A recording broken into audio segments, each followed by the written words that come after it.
My name's Ashley Taylor. I've been the Luna Park artist since we opened in 2004. Well, the constant demand of it needs fresh art all the time. Plus things get, now that we've been here this long, things get old and they need redoing. This face was made in 1994 and made in Brisbane and brought down in 3 parts and put together in a warehouse in Homebush, I think. So they'd put the 3 pieces on a factory floor and fiberglassed them all together.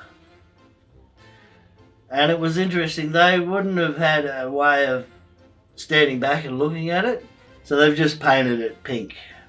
You know, basically one tone of pink. And it wasn't until I got to repaint it in 2006, I think it was, that I could stand back and look at the thing. And when I thought about it, I was the first one ever that could do that, because when the old face, which was updated in the 50s by Arthur Barton and his crew, they had to scaffold the whole thing, take buckets of plaster up to fill all the holes and, you know, try and preserve it a bit longer, because it had been there since the 30s and it was old-fashioned materials, you know, plaster and sticks and rag, you know, like hessian and the same things they used to make the mountains and all the 3 dimensions in the early park. So, and Arthur could never stand back and look because it's a scaffold, but he made it a little maquette and they just sort of worked from that. And sometimes you got to work through scaffold, but now with modern machinery, you can just drive back from the, you know, right in front of it and see how it looks. Well, I've got to mix flesh tones like you see here. So you have a light and a dark and then rosy cheeks. So that's as simple as it gets. So I just have to mix up this flesh tone, bucket of this colour, and I'll put the flesh tone all over, quite maybe 2 coats, just to get enough paint up there. The last time I did it, I didn't have enough time to get extra coats on. So I've got to make these paints. I need like 40 litres of colour, and that'll take me a day to mix up a couple of big batches in, you know, like 20 litre amounts, using the primaries, the white, red, yellow and a bit of black. And it's funny that's all it is, but those colours will make these, exactly these colours, which I'll use on the grand scale. The sparkle, which has never been there, it's exactly the same as what you see here on a grand scale. So that little sparkle will be, you know, the size of a loaf of bread. And the eyelashes, they'll have to be, I need mascara to tune them up.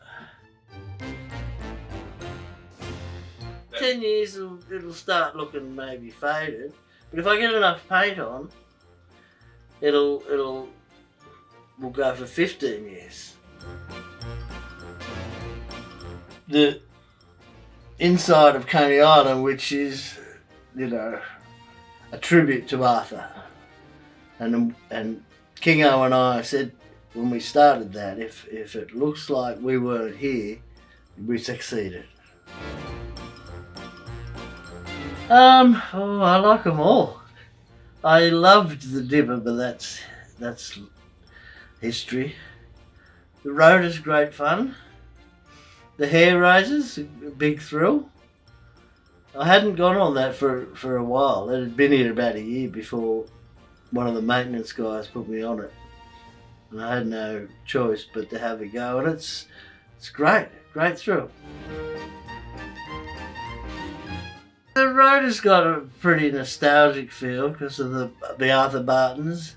And we spent a lot of time on that painting the inside, so it's got an atmosphere to it. Yeah, the rudder would be probably, and in there, the slides, The fun in there, it takes me back to when I first came here as a little kid. I still remember coming across the harbour for the first time on the ferry to the Face, where my mother and auntie brought us, me and my cousins, and we would have been under 10, all of us. I mean, I'm very proud of the Barton replicas as a tribute. But everything, I really like everything because I'm lucky here that I'm allowed time to do things. The pressure's always been sort of kept away from me. Even when we opened, I was still out there painting the mural, and there was no stress or pressure to get it done so we can open. They just said, well, we'll open and you're part of the show for as long as it takes to get that done. So that was, it's always been really good. And things like this, which has taken years now. I mean, I started it a couple of years ago and I was in a different location. And then other jobs have come along. We've had new rides and more important painting to do. So things get put aside and you carry on and a year can pass. So I'm really happy with this one, the way it's going. It's going to be, a beauty. And it's such a tribute, iconic sort of imagery of the park, laughing clowns. Yeah, these are our own. They're not, laughing clowns are the same everywhere, all around the world. But these ones were specially made by an artist called Arthur Murch, the Croonah Faces. So they're unique to Sydney Luna Park. That's going to be out the front of Coney Island. There's a counter and a couple of arches, and it was just the fact that there were these two archways that years ago I thought it'd be great to paint something in that. And then rather than just paint it on the wall and have it it'd need to be done quickly, and it'd need to be maintained. Whereas this is going to be, there's a lot of paint. This will last a long time, and we can take it away to maintain it. So yeah, the face is there. It's such an iconic thing. And as Martin always said, it's the face, the bridge and the opera house. It's the grand trifecta, the triumvirate.